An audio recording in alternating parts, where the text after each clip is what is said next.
저는 여러분과 함께 신앙의 최고 정리라는 제목으로 말씀을 나누고자 합니다. 그 누구든지 한 해가 다 저물어가는 이때가 되면 잘 살아왔든 못 살아왔든 지나온 1년을 뒤돌아보고 자기 마음속에 새로운 삶의 각오를 하게 되는 것입니다.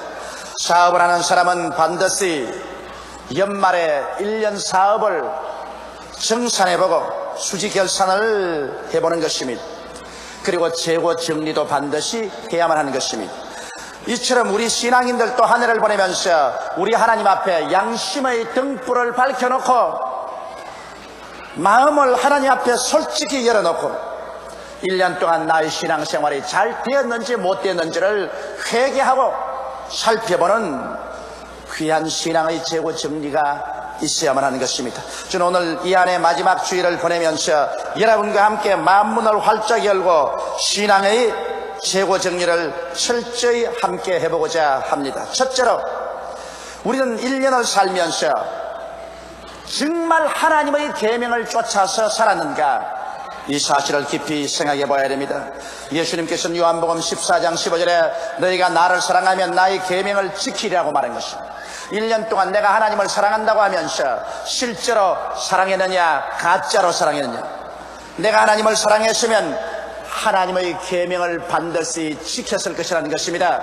예수님께서 친히 말씀하기를 내가 아버지의 계명을 지키고 아버지 사랑 안에 거하는 것처럼 나의 계명을 지키는 자는 나의 사랑 안에 거하리라고 말씀하신 것입니다.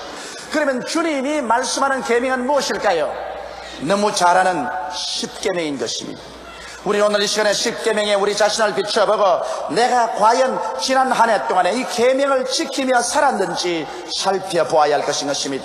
성경에는 내 앞에 다른 신을 두지 말라고 말하셨습니다. 우리는 1년 동안 단군신을 세우려고 하는 무리들에게 적극적인 대처를 해서 반대를 했습니다.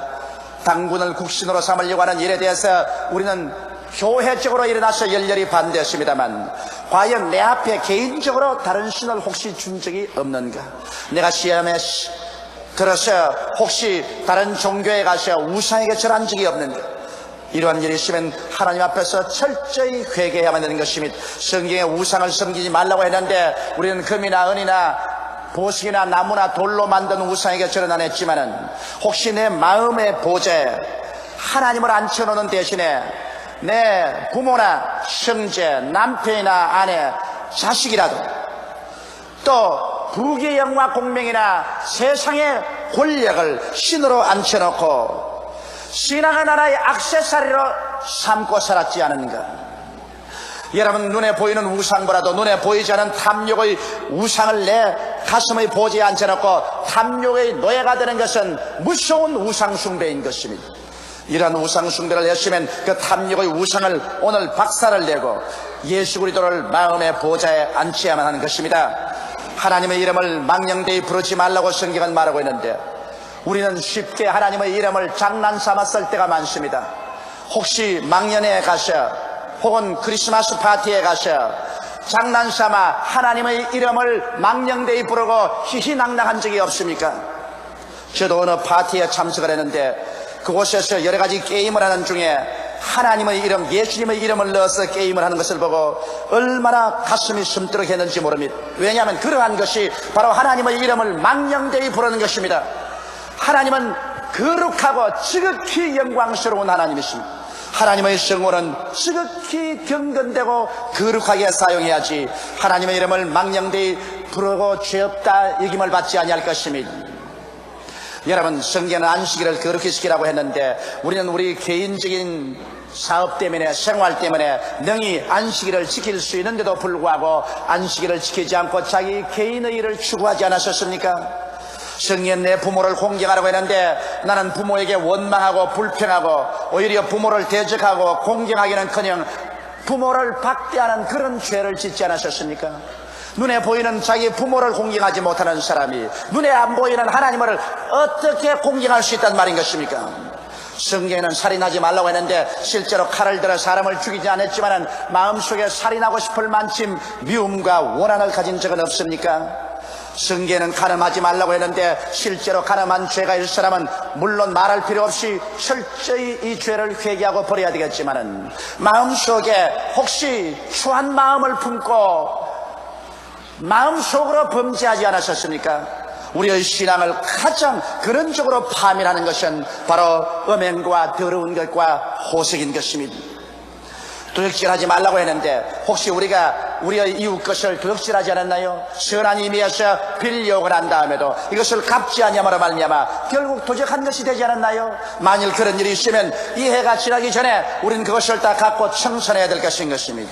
내 이웃을 거짓 증거하지 말라 했는데 우리는 얼마나 많은 기회에 이웃 사람의 잘못 아닌 잘한 것조차도 나쁘게 보고 이것을 악평을 하고 다른 사람에게 잘못된 말로 전달하지 않았나요? 내 이웃을 탐하지 말라고 했는데 우리는 이웃의 집이나 재산을 탐하고 심지어는 이웃에 있는 자녀나 이웃에 있는 부인까지라도 탐한 적이 없나요? 여러분, 우리의 마음속에 우리는 손을 얹고 철저히 계명을 통해서 우리 자신을 살펴보아야 할 것인 것입니다. 계명은 바로 거울입니다. 거울에 비친 내 모습에 죄의 때가 묻었으면 곧장 회개하고 예수님의 십자가 보혈로 씻어서 하나님 앞에 부끄러운 모습을 드러내지 말아야 될 것인 것입니다. 성경은 말씀하기를 죄를 짓지 않은 의인은 없다고 말하셨으나 또 성경은 계속해서 말씀하기를 만일 우리가 우리 죄를 자백하면 저는 미쁘시고 이로우사 우리 죄를 사하시며 모든 불의에서 우리를 깨끗게 하실 것이요 만일 우리가 죄 없다 하면 스스로 거짓말하는 자가 될 것이라고 말한 것입니다. 이러므로 오늘 이 시간 무고죄를 보내면서 우리는 십계명의 거울에 우리 자신을 비춰보고 우리의 죄악을 오늘 이 시간에 철저히 회개하는 시간을 가지게 되시기를 주의 이름으로 축원합니다. 둘째로 나는 1년 동안 실천적인 믿음의 생활을 해왔는가? 이 사실을 물어봐야 할 것입니다. 입술로만 주여 주여 하는 신앙, 지적인 신앙만 가지고 있으면서 행동이라고는 없는 신앙을 갖지 않았는가? 성경 야고보서 2장 26절에 영혼이 없는 몸이 죽은 것 같이 행함이 없는 믿음은 죽은 것이라고 말하고 있는 것입니다. 아브라함을 보십시오. 아브라함은 여러 가지 윤리와 도덕적인 면에서 실수를 많이 한 사람이지만은 그는 신앙을 실천한 행위의 인물로서 믿음의 조상이 된 것입니다. 아브라함이 나이 100세가 되어 낳은 아들이 눈에 넣어도 아프지 않게 귀엽고 아름답게 성장하고 있을 때였습니다. 하루는 하나님께서 청천벽력 같은 말씀을 아브라함에게 했습니다. 아브라함아, 내 사랑하는 내 외독자 이삭을 잡아 모리아산에 올라가서 제물로 드려라. 이것이야말로 어느 부모든지 도저히 실행할 수 없는 문제인 것입니다. 아브라함은 하나님의 명령을 받자 그런 자기 아내 사라와 이혼하지 않았었습니다. 사라의 믿음이 약하다면 한사 결단으로 아브라함을 부여잡고 그 일을 못하게 하기 때문에 자기 아내하고도 이혼하지 않냐고 아들하고도 이혼하지 않냐고 이삭과 함께 하나님께 제사 지내러 모리아산으로 가져가셨습니다. 하루 길을 걸어가서 여관에서 자면서 그런 잠자는 아들의 얼굴을 들어보았었습니다. 그런 마음이 무너지는 것 같았었습니다. 칼로서 심장을 찌른 것 같았었습니다.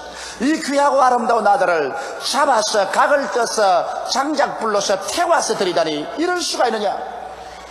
폭풍우가 그 영혼 속에 불어왔을 것입니다. 이틀길을 걸어가고 또 여관에서 하루를 자고 사흘째 된 날 모리아산 산 밑에 와서 종들을 두고 그는 자기 아들 이삭에게 장작을 집었었습니다. 손에 칼을 들리고 불을 들리고 올라가는데 아들이 말했습니다. 아버지요, 여기에 칼도 있고 불도 있는데 제물로 드릴 어린 양은 어디 있나이까? 아버지가 말했습니다. 얘야, 제물은 하나님이 예비하신다. 그 두 사람은 산에 올라가서 함께 힘을 합쳐서 제단을 다 만들고 난 다음에 아버지는 급기야 아들에게 달라들어 아들을 묶었었습니다. 그러고 난 다음 아들을 제단에 얹어놓고 그는 날카롭게 가는 칼을 빼어 들고 하늘을 높이 들어 아들을 내리치려고 할 찰나에 병력 같은 하나님의 음성이 들려왔습니다. 아브라함아, 아브라함아, 내 아들 이삭에게 손대지 마라. 내가 내 아들, 내 외독자도 아끼지 않고 내게 내놓았으니 내가 내 이름을 가지고 맹세한다. 내게 복주고 복주며 너를 장대케 하고 장대케 하리라. 여기에서 아브라함이 믿음을 실천함으로 말미암아 하나님께서 그 믿음을 보고 축복을 하신 것입니다. 행함이 없는 믿음은 죽은 믿음인데 행함이 없는 믿음을 보고 하나님이 축복하실 수는 없는 것입니다. 여러분, 성경 말씀 가운데 빌립과 안드레의 믿음도 보십시오. 예수께서 광야에 나가서 수많은 사람에게 말씀을 전가하고 병을 고쳤습니다. 사람들은 거기에 도취되어 있다가 해가 아침에 배가 고팠었습니다. 그들은 배가 고파 흙이 져서 쓰러졌었습니다. 예수님께서는 제 아들을 불러놓으시고 난 다음 그 중에 빌립을 지적해서 빌립아, 이 사람들에게 먹을 것을 주라고 말하셨습니다. 빌립은 학자였었습니다. 종교가였었습니다. 실천성 없는 믿음을 가지고 있었습니다. 빌립은 당장 예수께 말씀하기를, 주여, 이 사람들에게 조금씩 먹이려고 하더라도 300데나리나 되는 돈이 필요합니다. 돈도 없고 떡살 공장도 없습니다. 먹일 수가 없다는 것입니다. 다른 제자들은 이것은 나의 책임이 아니다, 다른 사람이 해결하겠지. 그러나 그 중에 안드레만은 실천성 있는 신앙이었습니다. 그는 그 길로 나가서 군중들 가운데 가면서 떡이 있는지 이리저리 살펴보았습니다. 어린아이의 점심 도시락에서 보리떡 5개와 물고기 2마리를 취했었습니다. 그래서 그는 사람이 할 수 있는 일을 실천해서 그것을 가지고 예수께 나왔었습니다. 주여, 이 많은 사람에게 이 떡과 이 고기가 무슨 효과가 있겠습니까만 주께서 기적을 베푸시면 할 수 있나이다. 주님께서 빌립을 제껴놓고 안드레 편에 와서 그것을 받아 실천 있는 신앙 후에 축복하여 남자만 5,000명, 부녀자 기만 명을 배불리 먹이고 나니 12바구니가 남은 것입니다. 안드레는 신앙의 실천이었습니다. 전에도 안드레는 예수 그리스도를 만나서 구원받았었을 때 즉시로 그는 가서 그의 형제 베드로에 가서 우리가 메시아를 만났다, 형제여 너도 가서 예수를 믿고 구원을 받자고 간청을 해서 베드로를 하여금 예수 믿게 한 것도 바로 안드레였습니다. 그러므로 안드레야말로 신앙의 실천인이었던 것입니다. 그러면 오늘 우리들은 어떠합니까? 나는 과연 믿음을 실천했는가? 가슴에서는 감성해 보시기 바랍니다. 여러분은 과연 매일같이 하나님 말씀을 정기적으로 읽고 기도 생활을 했습니까? 그렇지 않으면 주일 교회에 왔다가는 성경 말씀에 먼지가 쌓이도록 성경 말씀은 선반에 얹어놓고 기도는 눈곱만 채하고 그러고도 예수 믿는다고 해느냐는 것입니다. 진실로 내가 신앙이라면 성실하게 하나님의 말씀을 읽고 성실하게 하나님 앞에서 기도하는 생활을 해서 하나님이 알고 마귀가 알고 가정 식구들이 다 알 수 있는 그런 신앙생활을 했냐는 것입니다. 또 여러분, 나는 과연 살면서 내 가족들과 내 이웃, 친지, 나와 함께 일하는 일터에서 다른 사람에게 예수 그리스도를 전도했냐는 것입니다.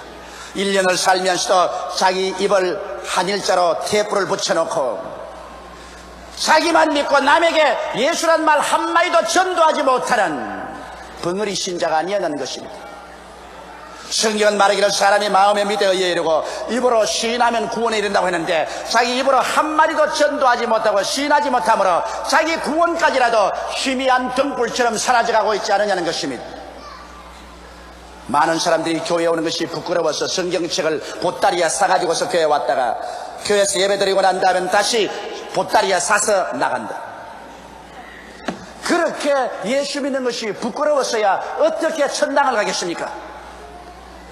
이러므로 여러분, 우리가 1년을 살아가면서 나는 교회 왔으면 예수 믿는 사람이 되고 교회 밖에 나가면 한 번도 입을 열어 전도하지 않냐는 실천성 없는 신앙을 가지고 있지 않습니까? 이러한 사람이 하나님 앞에 은총과 축복을 달라고 부르실 때 하나님께서 뭐라고 했습니까? 내가 사람 앞에서 나를 시인하면 나도 하나님의 천사 앞에서 너를 시인하겠느니와 내가 사람 앞에서 나를 부인하면 나도 하나님과 천사 앞에서 너를 부인하겠다고 말씀하지 않겠습니까?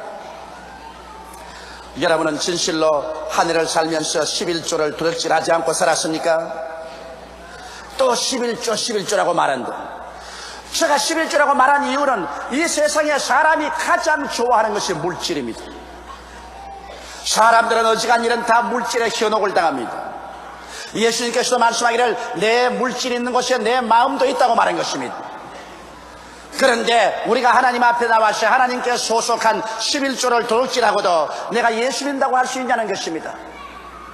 성경은 여러분 11조에 관해서 하나님께서 신랄하게 말씀하고 계십니다. 말라기 3장 7절로 9절에 보면 만군의 여호와가 이르노라 너희 열조의 날로부터 너희가 나의 규례를 떠나 지키지 아니하였도다.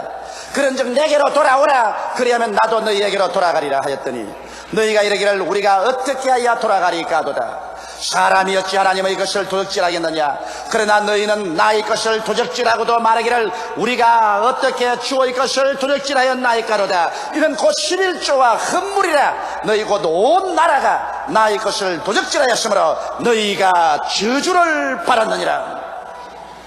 무서운 하나님의 심판이 아닙니까? 너희는 내게로 돌아오라.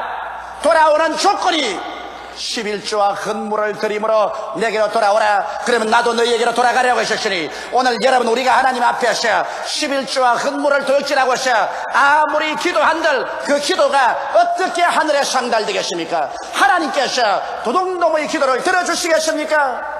11조를 드리고 내게로 돌아오라. 그러면 내가 내게로 돌아가기 때문인데 오늘날 우리 한국의 기독교인들이 하나님의 그 위대한 능력을 체험하지 못하는 것은 하나님의 재물을 도적질하고 하나님이 섭섭하게 여기셔서 마음을 돌리고 있는데 처리하고 밤낮 기도한들 무슨 소용이 있는 것입니까?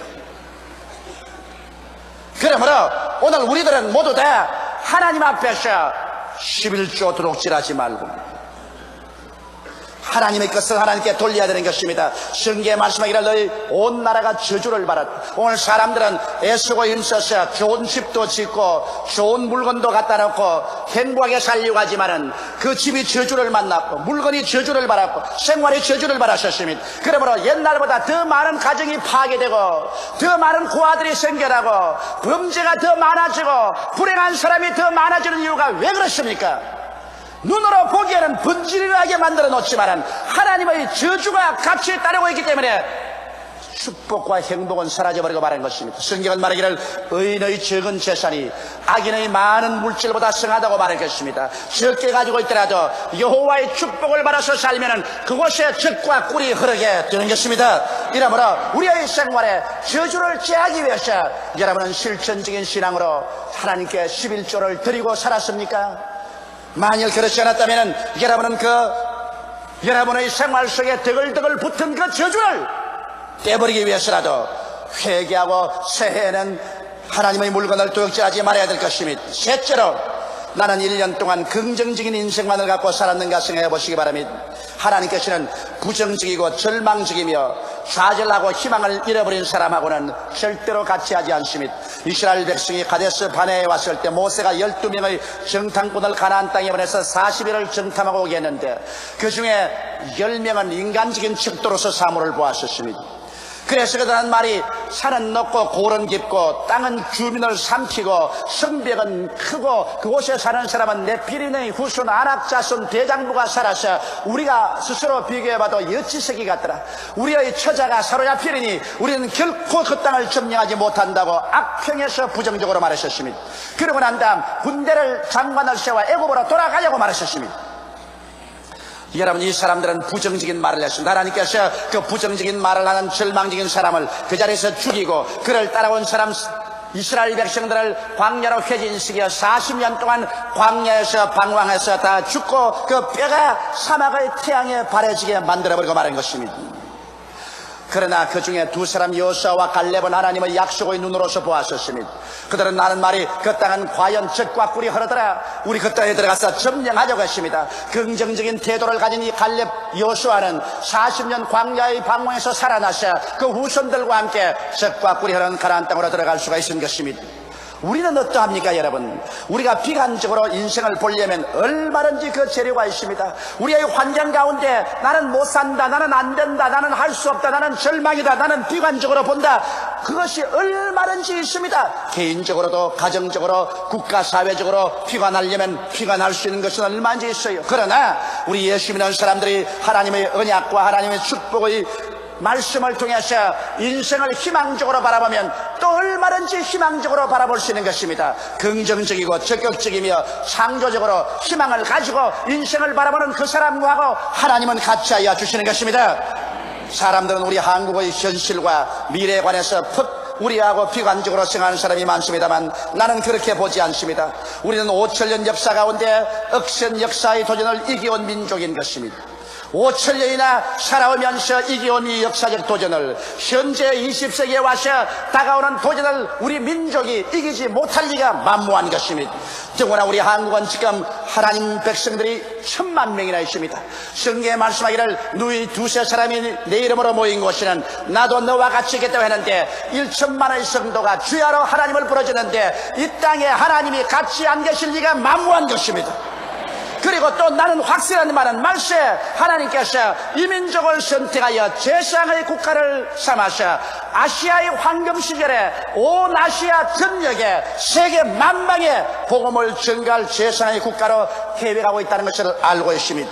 만일 하나님이 우리와 같이 하시면 누가 우리를 대적하리요? 그 아들을 아끼지 않고 우리에게 주시니까 그 아들과 함께 무엇을 선물로 주지 않겠습니까? 그러므로 나는 신학적인 면에서 우리 조국과 민족을 바라볼 때 우리 조국과 민족에는 창창한 미래와 소망이 있습니다. 비록 소련과 중공과 극악한 이북의 괴뢰 집단을 머리에 이고 있고 정치적으로 여러 가지 어려운 시련도 많고 경제적으로 국제 경쟁에서 시련이 많지만은 우리는 하나님이 같이 계심으로 이 모든 것을 능히 이기고 영혼이 잘됨같이 범사에 잘되며 강건하고 생명을 얻되 넘치게 얻으며 살아갈 수 있다고 저는 희망적인 태도를 가지고 있습니다.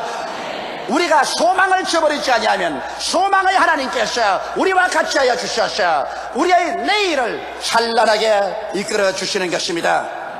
넷째로 살펴보고 싶은 것은 우리는 진실로 사랑을 실천하고 살아왔느냐는 것입니다.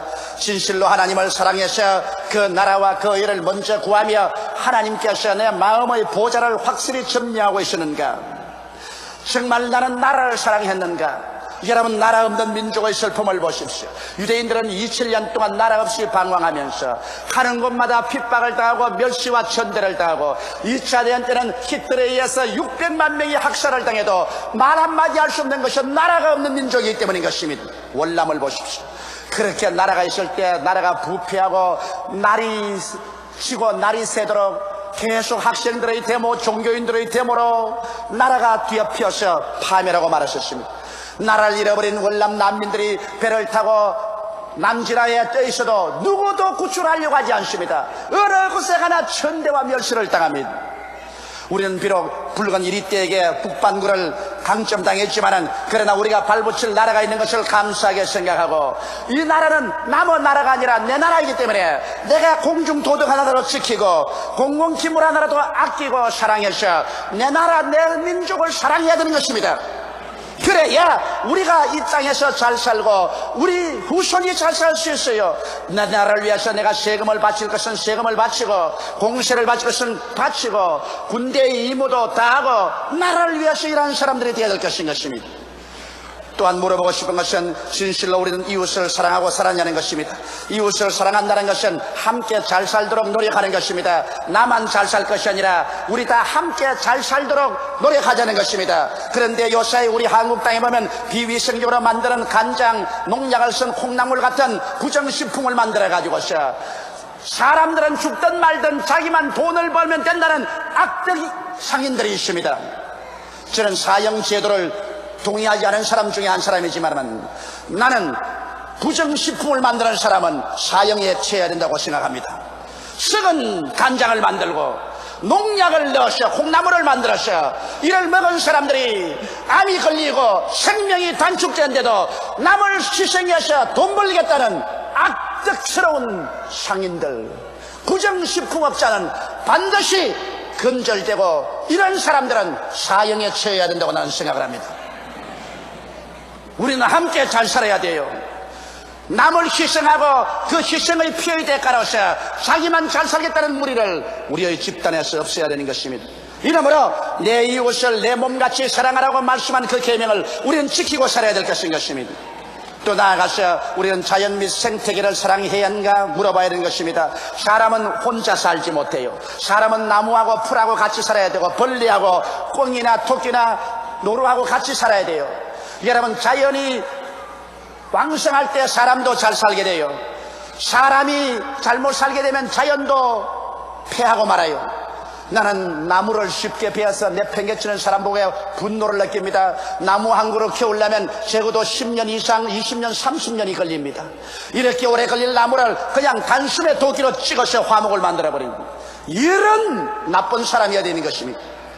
여러분, 참으로 나라가 흥하려면 자연을 사랑해야 되고 생태계를 사랑해야 돼요. 한강물이 악덕 기업주들 때문에 죽어가는 것을 잘 알지요. 공장 폐수가 흘러들어와서 물고기가 다 죽어버리고, 그리고 오리떼가 다 날아가 버리고 철새가 없는 죽은 한강이 되었을 때, 여러분, 서울은 얼마나 삭막하고 서울 자체가 죽은 도시가 되어가고 있지 않았습니까? 한강 재개발로 말미암아 이제 이와 같은 물들을 정수를 하고 하수도를 처리하고, 그렇게 해서 물고기가 다시 살아나고 철새가 돌아오고 한강물이 살아나면 서울이 다시 살아나는 것입니다. 사람은 여러분 혼자 못 삽니다. 사람은 나무와 풀과 같이 살아야 되고, 사람은 새들과 벌레들과 같이 살아야 돼요. 이것이 자연 속에 우리가 참 행복을 누리는 것입니다. 이러기 때문에 우리들은 자연을 사랑하고 생태계를 정말 사랑해야 됩니다. 서울 시내에 토끼가 뛰어놀아야 되는 것입니다. 서울 시내 길거리에 노루가 가도 안심하고 걸어갈 수 있어야 됩니다.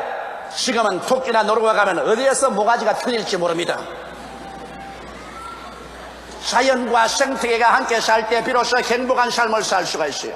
나는 우리 한국에서 개발한다고 하면 브루다지를 가지고 와서 언덕도 물어버리고 나무들도 무너뜨리는데 가슴이 메입니다. 선진국에 가서 여러분 도시 개발하는 거 보면 나무가 있으면 나무를 피해서 집을 짓습니다. 아름다운 언덕이 있으면 언덕을 피해서 집을 지어요. 나무 한 그루, 풀 한 포기 하나님이 만든 것인데 이걸 사랑하지 않고서 우리가 어떻게 이 땅에서 행복하게 살아갈 수가 있는 것입니까? 이러므로 우리는 자연과 생태계를 사랑하지 못한 죄도 회개하고 새해에는 나무 한 포기, 풀 한 포기, 그리고 무해한 동물까지라도 사랑하면서 함께 사는 우리들이 되어야 될 것입니다. 예수님은 회개하라 천국이 가까웠느라고 외치셨습니다.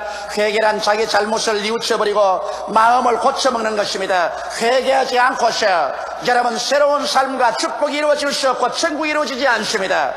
자기 한 사람이 회개하고 하나님 앞에 돌아오면 천국이 그 마음속에 이루어질 것이요, 가정이 회개하고 돌아오면 그 가정에 천국이 이루어질 것이요, 한 사회와 나라가 집단적으로 회개하고 하나님께로 나오면 하나님께서 그 나라에 천국을 허락하여 주실 것입니다.